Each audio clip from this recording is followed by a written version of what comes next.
Hi there. If you like watching more content like this, please consider subscribing. We have the best edited videos and it also supports the channel. Now, continue to video. Husband left me homeless and tried to steal my child. He ended up being broke. This is outrageously long, but I promise, it delivers. A personal nightmare that lasted months longer than it should have. I apologize for my unliterary brevity, but I haven't slept, and it's a very long story. Backstory: he had a lunatic Jehovah's Witness mother who incessantly talked about the end of the world and her bowel functions. She also informed me that she used to put her kids to sleep with cold medicine. Keep this in mind later on. There are children involved in this story, so it's a tough one. I ran away from home when I was 19 and moved 2,000 miles to California to be with this guy. This was a lesson to me about running away from, instead of toward. The home situation was absolutely unlivable. My stepfather was there in the house, and the ugly old fuck had been pawing me and me since I was 11. Daily I dealt with this. My mother called me a liar to my face when I told her. It's a long story, but I had good reasons for doing this very foolish thing. I had only known him for 2 months when I moved out there. He lived in a single room in someone else's house. My plans were to get established, which I immediately set about doing, looking for work. I planned afterward to become a writer, and actually did get a couple of poems published in a little coffeehouse rag in San Diego. I felt good at the time, like I was going somewhere. Then I got pregnant. I was on the pill, we had used a condom, which broke, and I was using spermicidal foam. I did not want this to happen yet, but it did. The first thing he told me was, "Boy, my little guys can swim." The first thing my best friend told me was come home, and like a fool, I didn't listen. By the time I realized I was pregnant, I was 3 months in. My periods have always been irregular, and it was too late to abort. Not that I wanted that on my conscience anyway. He told me, if you adopt it out, I'll have my mother adopt it. That horrified me, and dumb shit kid 2,000 miles from home, I didn't know how to get around that threat. I had to keep the baby, for its own protection, and I knew that right away. During my pregnancy, although everything seemed all right with us, I had a dream about the baby I was carrying. I dreamed then that it was a boy. It was. He was with me in a huge observatory, and he was about 12 in the dream.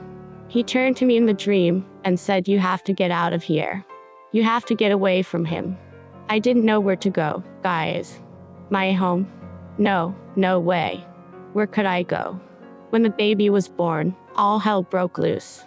He deeply resented me staying home with the baby, and he ceased to bring home food. He told me, "You have to get a job. My mother can watch him."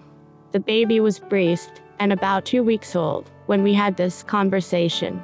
His mother had been allowed to watch the baby once. I had come home to be shown a video of her and her half-retarded boyfriend dancing around with my wee son after midnight while he wailed and cried. Horror, again. No, she could not watch him, and I was 2,000 miles from home, stupid kid. He stopped bringing the food home, I assume from resentment. He would eat a Jack in the Box, leaving me to subsist on the $20 a month I got from my dad, God bless him, and he would have sent more, but he had no idea. I couldn't admit to him how bad things were. I bought a cake mix, spinach, milk. I breastfed my son exclusively.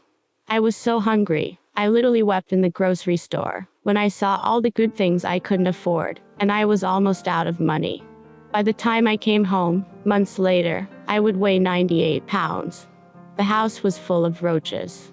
I used to lie with the baby on a mattress on the floor to keep the roaches off of him. The boyfriend railed at me for not sleeping in the bed with him. I want to point out that we didn't have to lie this way. He was working 2 jobs, one of which was union. The custody judge would berate me for this later. But none of that money came home. He put it in the bank and ate a Jack in the Box. He once went to work and left his infant son in the middle of the living room floor without waking me up. I got up hours later, and the baby was there on the floor with a soap nappy and very unhappy. I had to leave. It was even worse than this, you guys. I wish I could tell you all of it, but I haven't slept at all here. This feels like an epic to write. I am leaving out desolate months. The baby's essentials like blankets came out of my monthly $20 from the local swap meet. I had to shake bugs out of them. I've never been rich, but I was not raised this way, and I was hurting. I called home and whispered to my dad that I had to come home now. I was starving, there was no food, and the baby was developing an empty stare that I didn't like. Today he has Asperger's syndrome, and I will always wonder. During this same time, the insane guy had left me and was staying at his mother's. I learned of his abdicating the relationship when he stayed at his mom's and ate Thanksgiving dinner, staying there overnight without us. Some backstory. During the months I'm leaving out, my mom and sister came to visit me, and during this time my sister slept with a friend of his. They were only here a week. I'll leave you to your own conclusions about that. She also told him, unbeknownst to me, that I was planning on leaving the guy. Because of this, I was served a court order after the guy scurried to mommy and was forbidden from leaving the state. You see the mess developing. Stupid kid. When my dad arrived, there was so little food in the house that he took pictures. Then he took me out to get groceries, and when we arrived home the place had been ransacked. My books, my writing, my word processor, all of the baby's possessions, all my possessions, gone. And as we were staring at the emptied house in a daze, a cop showed up at the door with a court order to take my son. The guy had lied to a judge and told him we were leaving the state. He knew my dad was coming, and he had been calling and hanging up all afternoon. When they knew we were gone, he and his family swept in and took everything. To the cops' credit, they were both very upset, and made a concerted effort to contact the judge to remand the order, but couldn't reach him. I had to give my son to the cop. He was 4 months old and totally breezed, would not take a bottle. And that fucker, the ex, took him from me, and that fucker kept him from me all night. I called and called, from the hotel room where my dad and I stayed during this horrible crisis.